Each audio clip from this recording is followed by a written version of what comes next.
사무엘상 9장 10장은 사울을 이제 왕으로 세우는 그런 이야기라고 할 수 있습니다.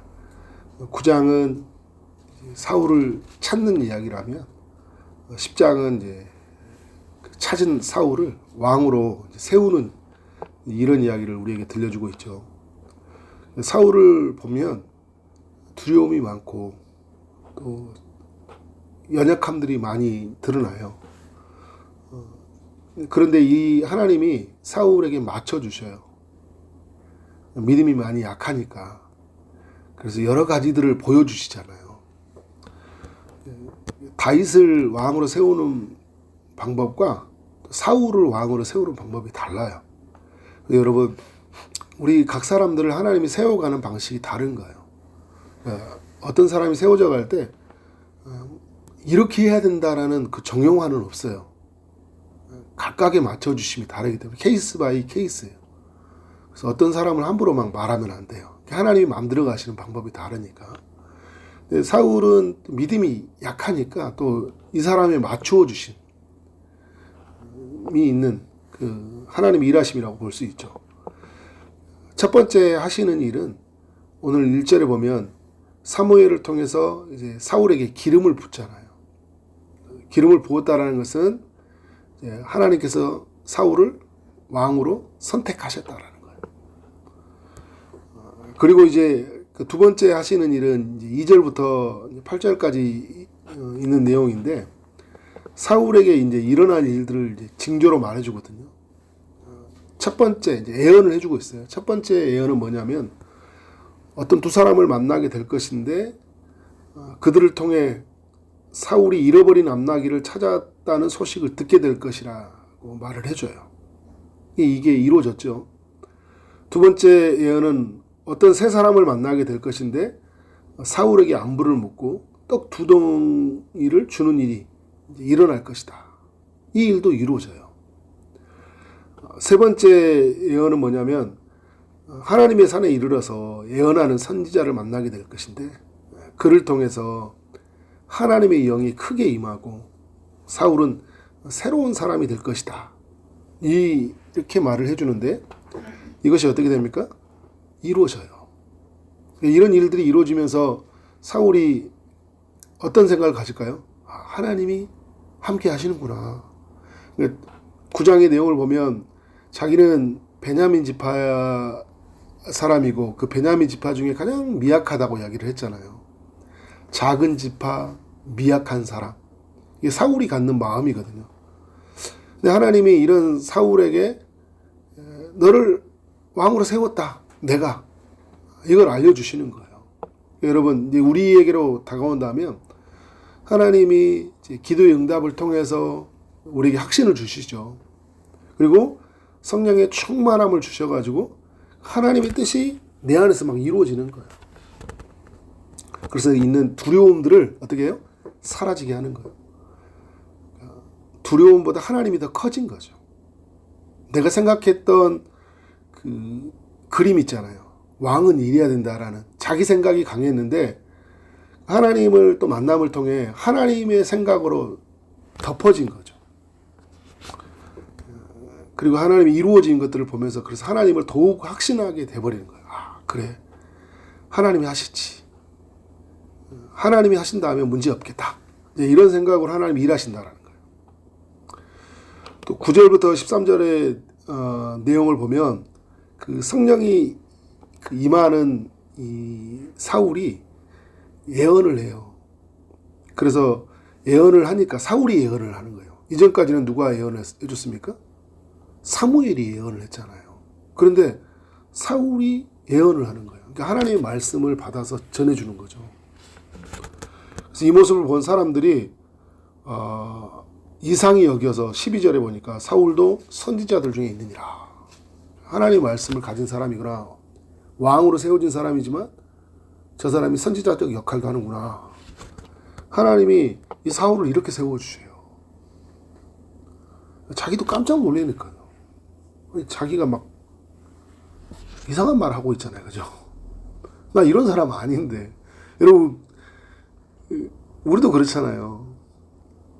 아니 저 사람 내가 아는데 갑자기 뭐 다른 행동을 하고 다른 말을 한단 말이에요. 여러분 주변에 한번 가족 중에 한번 상상해봐요. 거룩한 상상이에요. 정말 믿음이 약한 우리 지체가 있는데 그 지체가 갑자기 하나님의 뜻을 발견하고 막 하나님의 말씀을 막 이야기하고, 그죠? 생각만 해도 좋죠. 네, 그런 일이 있기를 원합니다. 네, 그래서 하나님이 이렇게 사울에게 일하시는 거예요. 그러니까 하나님이 그 이제 사울 속에서 일하시는 거잖아요. 그러니까 사울이 이제 내 안에서 이루어지는 일들, 그리고 내 밖에서 이루어진 일들, 그러니까 주변 사람들이 일어난 일들을 보면서 아, 하나님이 말씀대로 이루어지구나. 그런데 막 내가 성령이 충만해서 막 새로운 마음을 갖게 되고 일이 일어나니까, 그래서 하나님의 나라는 내가 가는 곳에 일어나는 거고요, 내 안에서 일어나는 거예요. 이게 하나님의 나라가 너희 안에 임하니라는 게 내 안에서부터 막 천국이 임하고 내가 가는 곳에서 하나님의 천국이 이루어지는 거예요. 놀랍다. 하나님이 나를 사용하고 계시구나. 나와 함께하고 계시구나. 그래서 여러분, 이 하나님이 함께 한다라는 것을 어떻게 해요? 계속 알려주는 거잖아요. 7절에 보니까 이 징조가 내게 임하거든 너는 기회를 따라 행하라. 하나님이 너와 함께 하시니라. 함께 하시니라. 여러분, 이게 놀라운 확신이에요. 이건 우리의 삶 안에서 위대한 혁명과 같은 일인 거예요. 하나님이 나와 함께 하신다는 게 믿어진다는 거. 누가 들려주는 이야기가 아니라 내가 경험한 이야기인 거예요. 이걸로 끝나지 않아요. 17절 이하에 보니까 사무엘이요, 백성들이 미스바로 다 불러 모아요. 회개의 장소, 블레셋과의 전쟁에서 싸움에서 승리한 장소, 이스라엘을 완전히 새롭게 했던 장소, 그 미스바로 다 불러 모아가지고 뭐랍니까? 제비뽑기예요. 그러니까 이스라엘 백성들 다 앞에서 제비뽑기를 하는데 그 중에, 그러니까 왕을 선택하겠다, 왕을 세워달라고 했잖아요. 그러면 왕 선택하겠다, 제비뽑기로 하겠다. 근데 이전에는 무슨 일이 있었냐면 하나님이 개인적으로 사울에게 너를 왕으로 세울 것이라는 것을 사무엘을 통해 알려주셨잖아요. 근데 이거를 공개적으로 다 불러 모아요. 제비를 뽑는데 누가, 어떤 지파가 뽑혀요? 베냐민 지파가 뽑히는 거예요. 사울은 이제 이런 과정을 보면서 처음에는 그래, 뭐 내가 되겠어 생각이 들을 거잖아요. 로또라고 생각해 보세요. 몇 번을 뽑은데 막 내 번호가 계속 맞아 들어오고 있어요. 굉장히 좋아하시는데 그죠? 그런데 여러분 어때요? 베냐민 지파가 뽑히고 거기서 누가 뽑혀요? 거기에 아버지 자기 가문이 이제 뽑히는 거예요. 그리고 누가 뽑혀요? 사울이 뽑히는 거예요. 전율이 일어나는 거죠. 근데 여러분, 사울이 어떻게 하고 있습니까? 22절 보니까 진보다리에 숨어 있어요. 근데 하나님이 그것도 알려주세요. 이게 있다가 그러므로 또 여호와께 묻되 그 사람이 여기 왔나이까? 지금 뽑았는데 누구 왔나니까 여호와께서 대답하시되 22절 보니까 그가 진보다리들 사이에서 숨었느니라 라고 얘기하잖아요. 하나님 딱 지명해 버리잖아요. 사울은 숨어 있는데 난 아니야, 난 그럴 수 없어, 이 절대로 그럴 수 없어 막. 사울은 아직도 믿음이 연약해요. 하나님이 이렇게 은혜로 선택해 주시는데 막 받아들이기 되게 어려운 이야기죠. 여러분, 한 나라의 왕인데 그게 쉽게 받아들일 일이겠어요? 그런데 이런 모습을 보면 사울이 좀 겸손한 면들이 있다. 이거 지금까지 이렇게 흐름을 봐도 되게 성실하고 겸손하고 또 기가 열려있는, 소통할 줄 아는 사람. 인간적으로 보면 좀 매력 있는 사람이에요, 사울이. 하나님 편에서 보면 아직 믿음이 연약한 사람이고. 그러니까 하나님이 사울에게 맞추어져서 일하신 거예요. 맞추어져서. 그래서 어떻게 해요? 사울을 사람들 앞에 세우는 거예요. 세워서 공개적으로 뭐 하는 거예요? 왕으로 선포하는 거예요. 이건 어떤 일이에요? 내 안에서 이루어진 일들, 내 밖에서 이루어진 일들, 그리고 모든 사람 앞에서 나를 세우는 일들 다 하나님 하시는 거예요. 이건 뭐 3종 세트인가요? 내 안에서, 우리 밖에서, 모든 사람 앞에서. 그래서 여러분이, 사울은 어떻게 돼요? 이 날을 꼭 기억해야 돼요. 내가 기름 부은 날, 10장의 이야기를 꼭 기억해야 된다는 거죠. 내가 기름 부은 날. 부음받은 날, 말씀대로 이루어지는 날, 성령이 내 안에 임하시는 날, 하나님의 섭리 가운데 나를 선택하신 날. 여러분, 우리에게도 적용할 수 있잖아요. 내게 하나님이 기름을 부으시고 내게 하나님의 뜻이 이루어지는 것들을 보게 하시고 성령이 내 안에서 임하심으로 성령이 충만하게 경험하게 하시다. 근데 참 수많은 이야기들이 얽혀져 있는데 그 섭리 가운데 나를 세우셨던 날, 이건 너무 소중한 날이잖아요. 이걸 알면 어떻게 사역할 수 있을까요? 내가 어떤 신분인 줄 알고 그대로 사역할 수 있어요. 내가 하나님의 자녀로서, 하나님 나라 제자로서 어떻게 해요? 사는 힘이 생기는 거죠. 내가 결심해가지고 나 이제부터 제자로 살 거야, 나 이제 하나님의 자녀라, 이게 아니잖아요. 그죠? 하나님이 이렇게 나를 세워주셨는데 이제 나는 어떻게 살아야 돼요?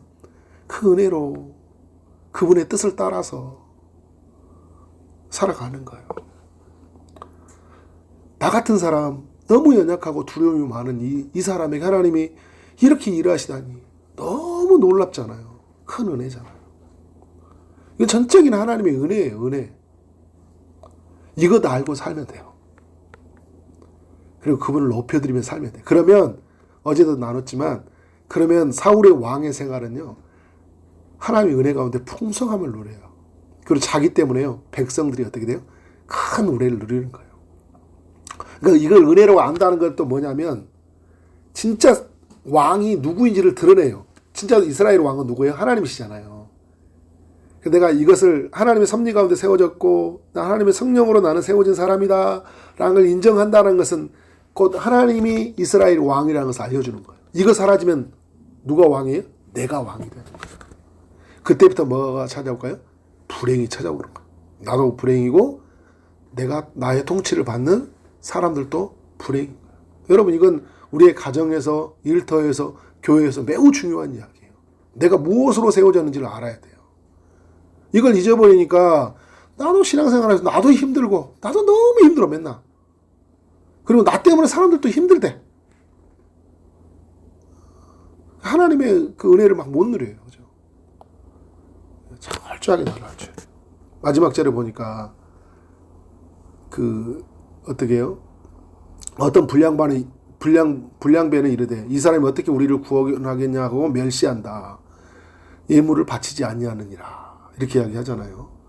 이게 무슨 말이에요? 반대되는 사람도 있다는 거예요. 기부할 사람들은 아무튼 여기 보니까 불량배 같은데 기부와 자기 집으로 갈 때 이렇게 했잖아요. 그러니까 아무튼 이 불량배들이에요. 이 사람들은 그 사사기에서도 보면 나쁜 짓을 하는 사람은 끝까지 나쁜 짓을 해요. 근데 그런 사람들에게 휘둘릴 필요가 없어요. 사울은 이제 나는 누구로 세워진 사람이에요? 하나님이 세웠잖아요. 사람들은 이제 막 네가 자격이 돼. 막 이렇게 우리에게 이야기할 수 있잖아. 어떤 걸 삼기면 네가 자격이 돼. 비아냥거리고 조롱한단 말이야. 근데 하나님으로 내 확신을 가지면 흔들릴 수가 없어요. 누가복음 6장에 나온 것처럼 모든 사람에게 칭찬을 받으면 화가 있으리라 하잖아요. 다 칭찬받을 필요 없어요. 누군가는 나에 대해서 비난할 수 있고 뒷담화할 수 있고 나를 모함할 수 있어요. 근데 그것 때문에 나의 존재 정체성이 사라진 게 아니잖아요. 나는 나를 세우신 하나님, 나를 여기까지 인도하신 하나님, 나에게 은혜 베푸신 하나님을 바라보면서 하나님이 나에게 맡겨주신 일을 감당하고 살면 되는 거예요. 그렇게 사는 우리의 이야기가 있기를 주의 이름으로 축원합니다. 네, 기도하도록 하겠습니다. 하나님 감사합니다. 사무엘상 10장의 이야기를 통해 우리 모두에게 교훈해 주시니 감사합니다. 사울에게 기름 부어주시고 말씀이 이루어졌다는 것, 성령이 임하셨다는 것들, 하나님의 섭리 가운데 세우셨다는 것을 통해 사울이 그 모든 것을 은혜임을 알고 그래서 왕의 사명들을 잘 감당할 수 있도록 일하시는 하나님을 보게 하시니 감사합니다. 하나님, 이것이 동일하게 우리에게도 일어났다는 사실을 알게 하시고 그래서 하나님을 바라보게 하여 주시고 믿음으로 하나님 앞에 나가게 하여 주시고 모든 것이 은혜라고 고백하며 그렇게 겸손하게 나아가는 삶이 되게 하여 주옵소서. 내 안에서 이루어지는 나라, 내 밖에서 이루어지는 나라, 우리 가는 모든 곳에서 이루어지는 그 하나님 나라를 경험하는 삶이 되게 하여 주옵소서. 예수 그리스도 이름으로 기도를 삼나이다. 아멘.